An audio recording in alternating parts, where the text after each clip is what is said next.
When I first started playing jazz, I was laser focused on scales, rhythms, and transcribed licks.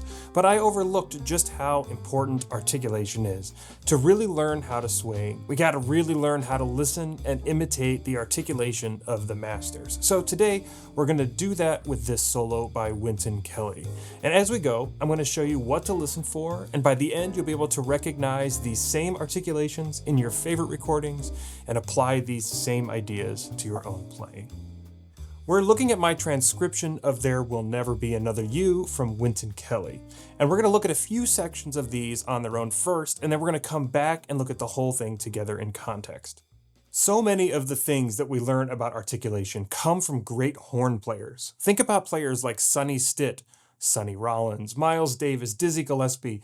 A lot of the language of jazz comes from the work of these great horn players. And this is really important when it comes to articulating quarter notes and eighth notes.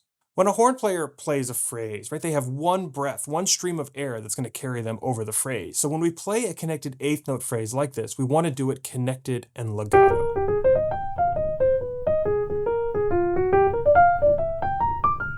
But we play our quarter notes differently. Saxophone players and other wind instruments think a lot about how they end their notes. Because on those instruments, right, you have to keep blowing to sustain the note, and so then you get to intentionally decide when you want that note to end. But as piano players, we can get kind of lazy about the end of our notes, and this is one of the biggest things killing our articulation. So we want to play fat quarter notes that have some length to them and are disconnected from each other.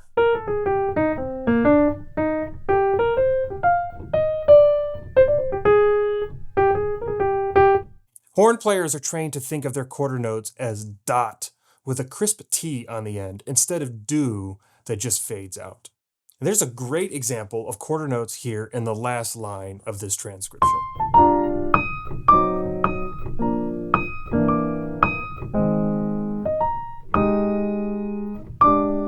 When we look at the full transcription here in a minute, you're going to see this mixture of quarter note and eighth note articulations and hear how distinctly different Wynton Kelly plays them.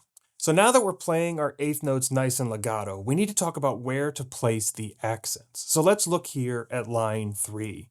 A classic mistake that I hear from beginners all the time is putting the emphasis on the downbeats, like this.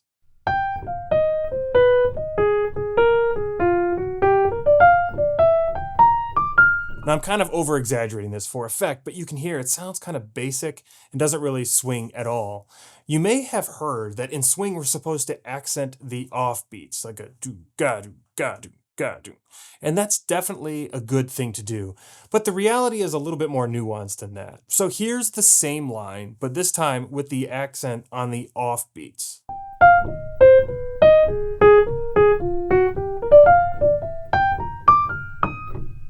Now this definitely swings better, but it's kind of weird and uncomfortable. And to fix that, we got to start thinking like a horn player again. A horn player is not going to push so hard to accent every one of those beats. It's just going to sound too aggressive. Instead, they're going to kind of de-emphasize the downbeats by using less air or by muting their sound. Like on a saxophone, the player might mute the reed with their tongue a little bit and say something like ooh-da, ooh-da, ooh-da, ooh-da, ooh-da. Now, as pianists, we should be trying to imitate that sound. So the technique to me kind of feels like when I'm playing those heavier offbeats, it's like my finger hits the bottom of the key, but with the full weight of my arm behind it. But when I'm playing the lighter downbeats, it's just the weight of that single finger. It still hits the bottom of the key nice and crisply, but with just less weight on it.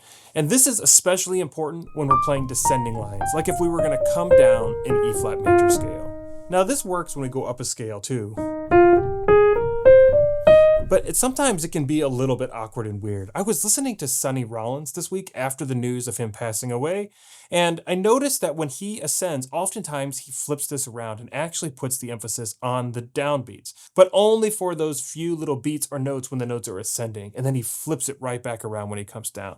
So if we were going to go up and come back down, we might emphasize the downbeats on the way up, and then coming down, flip it back. This ascending version, where we put the accents on the downbeat, are sometimes called a Duden articulation. Duden, Duden, Duden, Duden. Now, I want to be careful here because I know how some of you jazz nerds think. I am not giving you a set of rules that tell you every time we descend, we're going to do ooh-da, ooh-da, ooh-da. And every time we ascend, it's going to be doodin, doodin, doodin. These are not rules that are meant to be that strict. They're just general guidelines that I want you to think about while you're listening and imitating. The phrases we play, especially in sophisticated jazz like bebop, kind of twist and turn all around. And so the way that you articulate is much more of an art than a science. It's part of your style.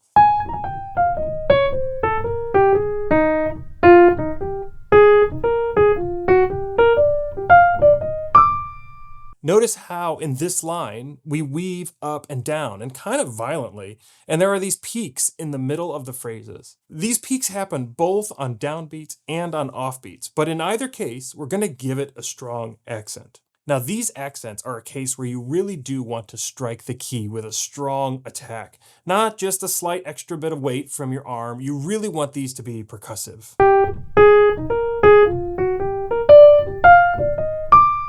These percussive accents really keep things fresh and exciting. Now, there's a specific articulation that we haven't talked about yet, but it's one of the most important ones that came out of the bebop era. In fact, that articulation is literally bebop. The name bebop comes from the sound of 2 eighth notes, where the second note is clipped short. And even though it's 2 notes, it's almost like it's one articulation. Again, think like a horn player. It's a burst of air where your fingers are changing the notes in the middle of that one burst of air.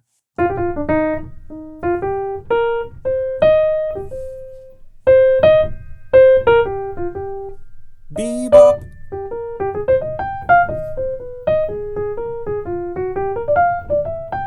Bebop. These little bebops are such an important detail to get right. They really stand out from the legato eighth notes and the fat quarter notes. And as we come back to this transcription, again, you're going to hear Wynton Kelly use these all over the place. Now, whenever we have an eighth note that comes after a long note or after a rest, we're going to accent that note too. Let's look here at line 4. We come right into this off of a rest. So the first note, this D, is going to be accented. Okay, here's another rest, so the B is going to be accented.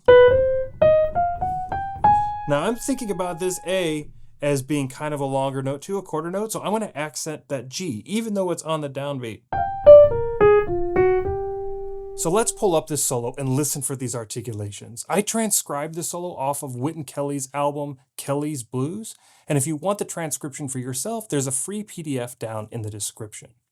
I do transcription breakdowns like this often as part of our Wednesday Woodshed newsletter. So if you enjoy learning jazz directly by studying great recordings, make sure to sign up for that too.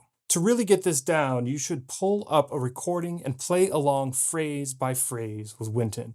Really listen to the nuances of the articulation, the length of each of the notes, and do your best to imitate it perfectly.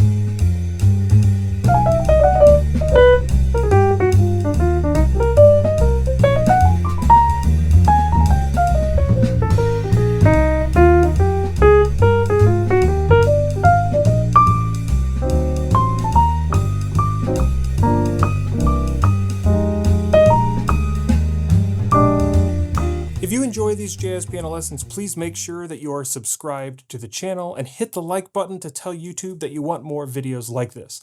Up next, I'm going to recommend that you watch this video on side slipping your chords like Herbie Hancock. We'll see you in the next one.